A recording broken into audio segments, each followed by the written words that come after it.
भाभी देवर कहानी आमतौर पर देवर पति का छोटा भाई और भाभी बड़े भाई की पत्नी के रिश्ते पर आधारित होती है। भारतीय पारिवारिक परंपरा में ये रिश्ता मजाक, अपनापन और सम्मान से जुड़ा माना जाता है।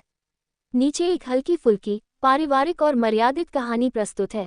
शरारती देवर और समझदार भाभी। गांव के एक बड़े से घर में राहुल अपने बड़े भाई और भाभी के साथ रहता था। राहुल पढ़ाई में ठीक था, लेकिन शरारतों में सबसे आगे। उसकी भाभी नेहा घर की नई बहू थी, समझदार, हंसमुख और सबका ख्याल रखने वाली। राहुल अक्सर भाभी को चिढ़ाता, भाभी आज फिर भैया की पसंद का खाना, कभी देवर की पसंद भी पूछ लिया करो। नेहा मुस्कुराकर जवाब देती, अच्छा जी, देवर बाबू की फरमाइश क्या है आज। एक दिन राहुल कॉलेज से उदास लौटा। उसका रिजल्ट उम्मीद से कम आया था। उसने किसी से कुछ नहीं कहा, लेकिन भाभी समझ गईं। रात को उन्होंने उसकी पसंद का हलवा बनाया और उसके पास बैठकर बोली, हार जीत तो चलती रहती है, लेकिन कोशिश छोड़ना नहीं चाहिए। मुझे पता है तुम और अच्छा कर सकते हो। भाभी की बातों ने राहुल का हौसला बढ़ा दिया। उसने मन लगाकर पढ़ाई शुरू की। कुछ महीनों बाद जब उसका अच्छा रिजल्ट आया, तो सबसे ज्यादा खुश नेहा ही थी। राहुल ने मजाक में कहा, भाभी अगर आप टीचर होती तो मैं टॉपर बन जाता। नेहा हंस पड़ी, अरे मैं तो बस तुम्हारी शुभचिंतक हूँ। धीरे धीरे उनका रिश्ता सिर्फ मजाक तक सीमित नहीं रहा, बल्कि एक गहरे विश्वास और सम्मान में बदल गया। राहुल अपनी हर छोटी बड़ी बात भाभी से साझा करता और नेहा उसे हमेशा सही राह दिखाती। आरव अपने बड़े भाई और भाभी के साथ शहर में रहता था। उसकी भाभी सिया घर में नई नई आई थी। शांत स्वभाव, मधुर मुस्कान और सबका ख्याल रखने वाली। शुरुआत में आरव उन्हें बस भाभी कहकर मजाक करता, छेड़ता। भाभी भैया तो ऑफिस चले जाते हैं, आप मेरा ध्यान रख लिया करो। सिया मुस्कुराकर कहती, देवर जी आप अब बच्चे नहीं रहे। धीरे धीरे दोनों के बीच एक सहज दोस्ती बन गई। सिया उसकी पढ़ाई, करियर और सपनों के बारे में पूछती। आरव भी उनकी पसंद नापसंद समझने लगा। एक शाम बारिश हो रही थी। बिजली चली गई। घर में बस मोमबत्ती की हल्की रोशनी थी। सिया बालकनी में खड़ी बारिश देख रही थी। आरव ने पहली बार उन्हें इतने करीब से महसूस किया। उनकी आंखों में एक अजीब सी उदासी थी। आप खुश तो हैं ना?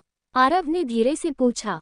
सिया ने हल्की मुस्कान के साथ कहा, हर लड़की कुछ सपने लेकर आती है, बस कभी कभी वो खुद को ढूंढने में समय लेती है। उस दिन आरव ने महसूस किया कि उसका स्नेह कहीं गहरा होता जा रहा है। लेकिन उसी पल उसे अपने रिश्ते की मर्यादा का भी एहसास हुआ। अगले दिन उसने फैसला लिया, वह सिया के लिए एक अच्छा दोस्त और छोटा भाई ही रहेगा। कुछ महीनों बाद आरव की नौकरी दूसरे शहर में लग गई। विदाई के समय सिया ने कहा, मुझे तुम पर गर्व है, तुम बहुत आगे जाओगे। आरव मुस्कुराया, आपने जो हौसला दिया वही मेरी ताकत है। दोनों की आंखों में एक अनकहा एहसास था जो कभी शब्दों में नहीं आया। वह मोहब्बत नहीं, बल्कि एक गहरा सम्मान और स्नेह था, जिसने दोनों को बेहतर इंसान बना दिया। दिल्ली के एक शांत से मोहल्ले में आर्यन अपने बड़े भाई रोहन और भाभी मीरा के साथ रहता था। रोहन एक मल्टीनेशनल कंपनी में काम करता था और अक्सर काम में व्यस्त रहता था। मीरा इस घर में नई थी, सादगी भरी सुंदरता, मधुर आवाज और आंखों में अनगिनत सपने। आर्यन कॉलेज में था, थोड़ा शरारती, थोड़ा जिद्दी, लेकिन दिल का बेहद साफ। शुरुआत में उसका और मीरा का रिश्ता बिल्कुल आम देवर भाभी जैसा था। हल्की नोकझोंक, मजाक और चाय के कप के साथ छोटी छोटी बातें। भाभी भैया तो बस काम में डूबे रहते हैं, आप मुझसे बातें कर लिया करो। आर्यन हंसते हुए कहता। मीरा मुस्कुराती, देवर जी आप भी तो अपने दोस्तों में व्यस्त रहते हैं। दोनों हंस पड़ते। समय बीतने लगा, रोहन की व्यस्तता बढ़ती गई। मीरा अक्सर घर में अकेली रह जाती। आर्यन ने एक दिन नोटिस किया कि मीरा पहले जैसी चाहती नहीं रही। एक शाम उसने पूछा, भाभी आप ठीक तो हैं? मीरा ने मुस्कुराने की कोशिश की, हाँ बस थोड़ा मन नहीं लग रहा। उस दिन आर्यन ने पहली बार महसूस किया कि वह उनकी उदासी से बेचैन हो जाता है। धीरे धीरे वह उनका ध्यान रखने लगा। उनकी पसंद का संगीत चलाना, चाय बनाकर देना, बिना कहे उनकी मदद करना। मीरा भी उसकी मासूमियत और संवेदनशीलता को समझने लगी। दोनों के बीच एक गहरा विश्वास बनने लगा, बिना कुछ कहे भी एक दूसरे की बात समझ लेने वाला। जुलाई की एक रात तेज बारिश हो रही थी। बिजली चली गई थी। मीरा बालकनी में खड़ी बारिश देख रही थी। आर्यन चुपचाप उनके पास आकर खड़ा हो गया। कभी कभी लगता है जिंदगी वैसी नहीं होती जैसी हमने सोची थी, मीरा ने धीमे स्वर में कहा। आर्यन ने उनकी तरफ देखा। लेकिन शायद हम उसे वैसा बना सकते हैं जैसा हम चाहें। कुछ पल की खामोशी, बारिश की बूंदें, ठंडी हवा और दिलों की तेज धड़कनें। आर्यन को पहली बार एहसास हुआ, वह सिर्फ परवाह नहीं करता, शायद उससे ज्यादा। लेकिन उसी पल उसके भीतर एक आवाज आई, ये रिश्ता पवित्र है, इसे टूटने नहीं देना है। वह एक कदम पीछे हट गया। अगले दिनों में आर्यन ने खुद को थोड़ा दूर करना शुरू किया। कम बातें, कम हंसी, कम समय साथ।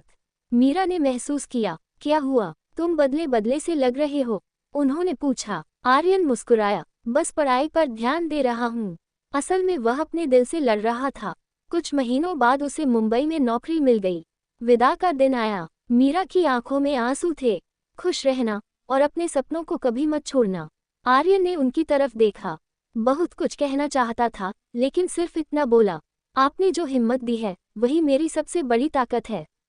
3 साल बीत गए। आर्यन अब सफल था। जब वह वापस घर आया, मीरा पहले से ज्यादा आत्मविश्वासी और खुश दिखी।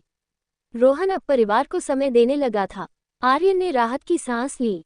उस रात उसने महसूस किया, कुछ भावनाएं अगर दिल में ही रह जाएं, तो वो रिश्ता बचा लेती हैं। उसकी मोहब्बत त्याग बन गई थी, और वही त्याग उसकी सबसे बड़ी जीत थी। मीरा ने जाते जाते कहा, तुम हमेशा मेरे सबसे अच्छे दोस्त रहोगे। आर्यन मुस्कुराया, आप हमेशा मेरी प्रेरणा। ये कहानी अधूरी नहीं थी, ये बस उतनी ही थी जितनी होनी चाहिए थी। कुछ रिश्ते प्यार से नहीं, सम्मान से खूबसूरत बनते हैं। आर्यन मुंबई लौट चुका था, लेकिन इस बार उसके दिल में अजीब सी बेचैनी थी। घर से लौटते समय मीरा की आंखों में कुछ अनकहा था, जैसे वो भी कुछ कहना चाहती हूँ। एक रात पुराने बैग से सामान निकालते हुए उसे एक डायरी मिली। वो गलती से उसकी नहीं थी, वो मीरा की थी। शायद पैकिंग के समय बदल गई थी। आर्यन ने पहले उसे खोलने की हिम्मत नहीं की, लेकिन कवर के अंदर लिखा था, कुछ एहसास कहे नहीं जाते, बस लिखे जाते हैं। उसका दिल तेज धड़कने लगा। उसने एक पन्ना खोला। मुझे डर लगता है अपने ही दिल से, क्योंकि जिस इंसान से बात करके सुकून मिलता है, वो मेरा अपना नहीं होना चाहिए। आर्यन के हाथ कांप गए। मैं जानती हूँ ये गलत है। वो मुझे हमेशा सम्मान देता है। शायद इसी वजह से मैं खुद को और दोषी महसूस करती हूँ। अब सब साफ था। वो एहसास सिर्फ उसके दिल में नहीं था। अगले ही दिन आर्यन दिल्ली लौट आया। मीरा उसे अचानक देखकर चौंक गई। सब ठीक है? उन्होंने पूछा। आर्यन ने धीरे से डायरी आगे बढ़ा दी। कमरे में सन्नाटा छा गया। मीरा की आंखों में डर था। तुमने पढ़ा? आर्यन ने सिर झुका लिया। हाँ। कुछ पल तक दोनों खामोश रहे। मीरा की आंखों से आंसू गिरने लगे। मैं बहुत कोशिश करती रही खुद को समझाने की, तुमने कभी कोई सीमा पार नहीं की, लेकिन दिल पर बस कहाँ चलता है। आर्यन की आवाज भारी हो गई।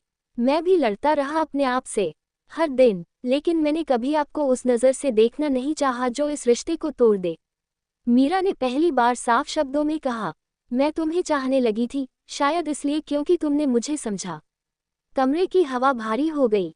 आर्यन ने गहरी सांस ली। अगर हम इस एहसास को नाम देंगे, तो सब कुछ टूट जाएगा। भैया, ये घर, आपका सम्मान, सब। मीरा चुप थी। प्यार सिर्फ पाने का नाम नहीं होता, आर्यन ने धीमे से कहा। कभी कभी छोड़ देना ही सबसे बड़ा प्यार होता है। मीरा की आंखों में दर्द था, लेकिन साथ ही गर्व भी। तुम सच में बड़े हो गए हो, उन्होंने कांपती आवाज में कहा। उस रात दोनों ने फैसला किया, ये राज यही खत्म होगा। ना कोई इल्जाम, ना कोई शिकायत, बस एक याद जो दिल में रहेगी। लेकिन कहानी यही खत्म नहीं हुई। कुछ दिनों बाद रोहन ने खुद बात छेड़ी। मीरा, क्या तुम खुश हो? मीरा चौंक गई। रोहन ने स्वीकार किया कि वह सालों से काम में इतना डूबा रहा कि उसने पत्नी की भावनाएं नहीं समझी। उस रात पहली बार दोनों ने खुलकर बात की।